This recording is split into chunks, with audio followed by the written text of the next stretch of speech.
இயற்கைக்கும் இறைவனுக்கும் நன்றி. இது அருண்ஸ் கோடைமலை. நான் அருண்.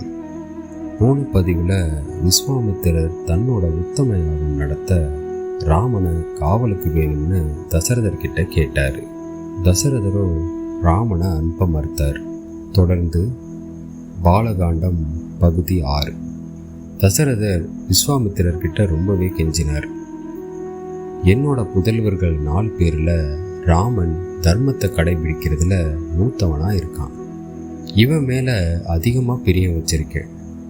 நான் எப்படி இந்த குழந்தைய தருவேன்னு திரும்ப திரும்ப அனுப்ப மறுத்து யாகத்தை பால்படுத்த நினைக்கிற மாரிசன், சுபாகுன்ற அரக்கர்கள் யாருன்னு சொல்லுங்க குருவேன்னு விஸ்வாமித்திரர்கிட்ட கேட்குறாரு தசரதர்.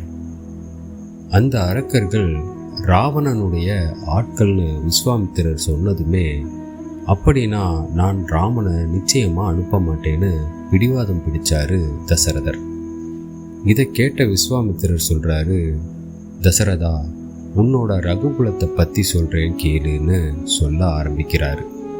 கௌத்சர்னு ஒரு ரிஷி தன்னோட குருகுல கல்வி முடிஞ்சதும் அவரோட குருவான வரதந்து கிட்ட தங்களுக்கு குருதட்சணை என்ன தரணும்னு கேட்டார். அதுக்கு குரு சொல்றாரு, நீ என்கிட்ட நல்லா படிச்ச, அதுவே எனக்கு திருப்தி, அதுவே போதும்னு தட்சணை வாங்க மறுத்தார். ஆனால் கௌத்சர் விடலை.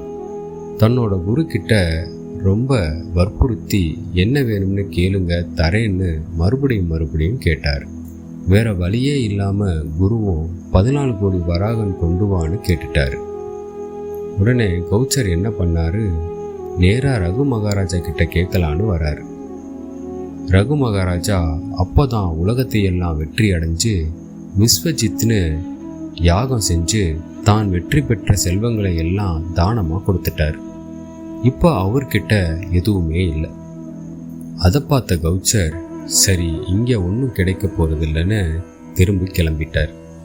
கௌத்சர் வந்துட்டு திரும்பி போகிறத ரகு மகாராஜா பார்த்துட்டாரு. கௌத்சரை கூப்பிட்டு, என்ன குருவே, அரண்மனை வாசல் வரைக்கும் வந்துட்டு திரும்ப போறீங்களே, உங்களுக்கு என்ன வேணும்னு கேட்டார். அதுக்கு கௌத்சர், எனக்கு 14 கோடி வராகன்கள் தேவைப்படுது, உங்ககிட்ட கிடைக்கும்னு நம்பி வந்தேன். ஆனால் நீங்கள் எல்லாத்தையும் தானம் செஞ்சிட்டீங்கன்னு தெரிஞ்சதும் நான் கிளம்பிட்டேன்னு சொன்னார். அதுக்கு ரகு மகாராஜா, இன்னைக்கு ஒரு நாள் பொறுத்துக்கங்க குருவே, நாளைக்கு நீங்கள் கேட்டதை கண்டிப்பாக தரேன்னு கௌத்சரை அரண்மனையிலேயே தங்க வச்சார். நாளைக்கு நாம் குபேரனை படையெடுப்போம்னு முடிவு செஞ்சு அதுக்கான ஏற்பாடுகளை செஞ்சுட்டு தூங்க போனார் ரகு மகாராஜா.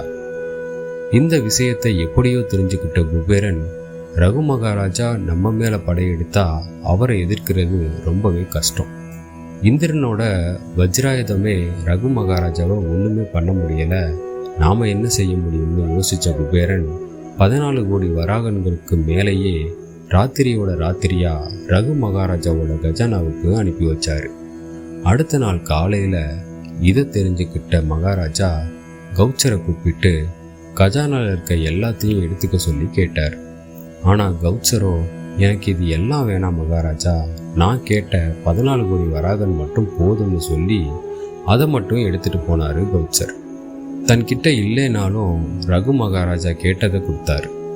நீயோ நான் வந்ததும் என்ன வேணுமோ கேளுங்க கொடுக்குறேன்னு சொல்லிட்டு நான் கேட்ட ராமனை கையில் வச்சுக்கிட்டே தர மறுக்கிற.